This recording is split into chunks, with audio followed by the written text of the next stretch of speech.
Now there's no denying steak pinwheels are not only delicious, but they present really well. There are limitless possibilities in what you can stuff them with and what meat you can use. But let's keep it basic, well, until you get used to the method and the technique. Now full disclosure, this video is my second attempt at making these. There were a few minor hiccups the first time I did these.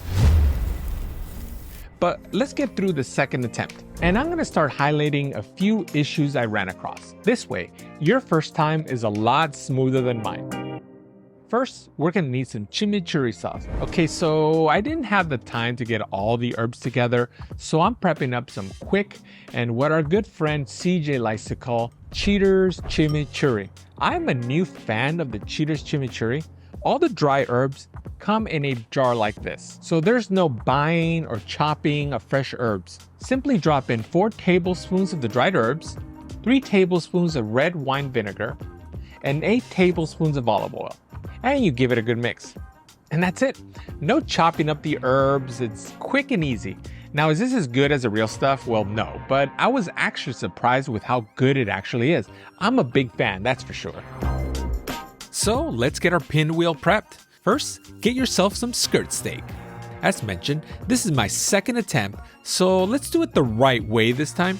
Now most of the time, you'll need to flatten it out with some plastic wrap and the meat tenderizer / mallet, to help even out the thickness. But this one was already cut thin. In fact, this one was sliced a bit too thin and has a hole in it. So I'm actually going to double it up with another piece of steak, which also has a hole in it. But doubling it up will hopefully prevent the cheese and the sauce from leaking. After seasoning both sides with salt, pepper, garlic, I'll put in a layer of Cheaters chimichurri. And then drop in 5 slices of provolone. Now why 5? I didn't want the cheese to get close to the edge, so that when I roll it up like so, the last bit of meat that gets rolled up doesn't have cheese all the way to the end. But next time, I'm gonna add a little bit more because the cheese, once it melts, really helps to keep it all together much more nicely. I'm gonna square off the edges slightly. This is to help clean it up a little bit. Next time, I'm gonna square off the edges first before building out the layers. This way I could skip this step. See, this is my second attempt and I'm still learning. Also, I'm gonna use 4 strings instead of 3. This way, I get 4 thinner slices versus the 3 thick ones I did previously. Get the strings nice and tight. Also, cut off the loose ends. I'm gonna go skewerless as well. The butcher's twine will hold it together very nicely. Next, I'm going to slice. I'm left with 4 slices that are of equal thickness.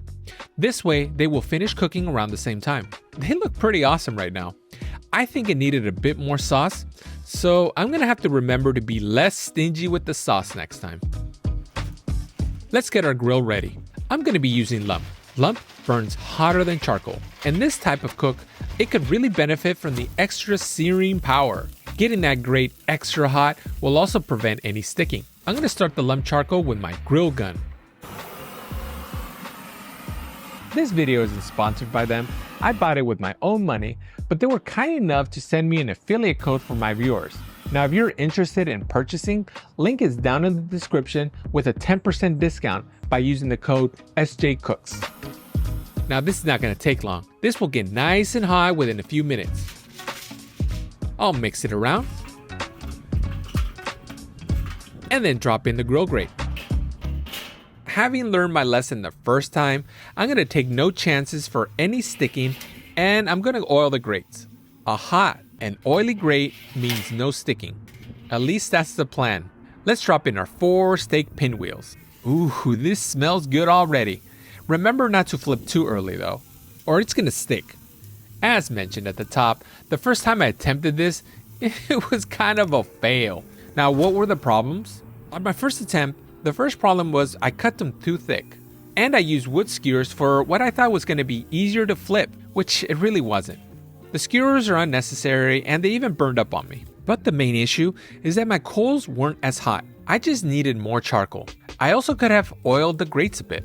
As you can see when I flipped, the cheese stuck, and then later caught on fire. Yep.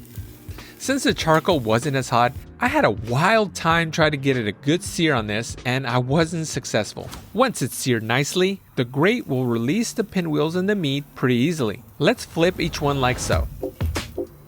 This works so much better than the first time. There's no sticking, and there's very minimal dripping cheese. I'm gonna remain patient, and I'm not gonna flip until the other side gets seared nicely. Let's go in for a close-up. Ooh, this looks amazing.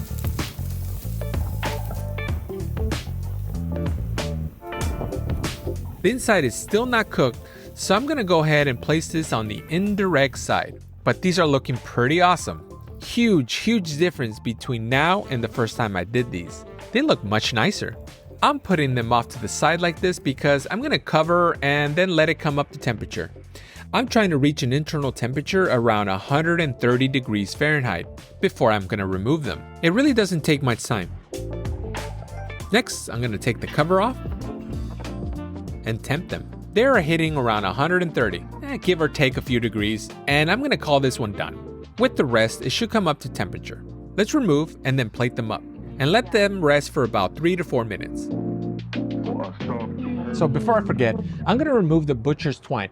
Just in case I forget to do it later, we do not want butcher's twine stuck between our teeth. So a few minutes later, let's slice.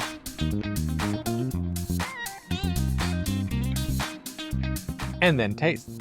Pinwheel action? Sure, it's a bit of a prep up time. This is really good, but it's well worth it because the mixture of flavors really work together. Also, this makes for such an awesome presentation. You know what else looks impressive and it's extremely easy to make? A tomahawk steak. So be sure to check out that video next. Cheaters chimichurri for thinly sliced steak or barbecued meat, but also a versatile condiment.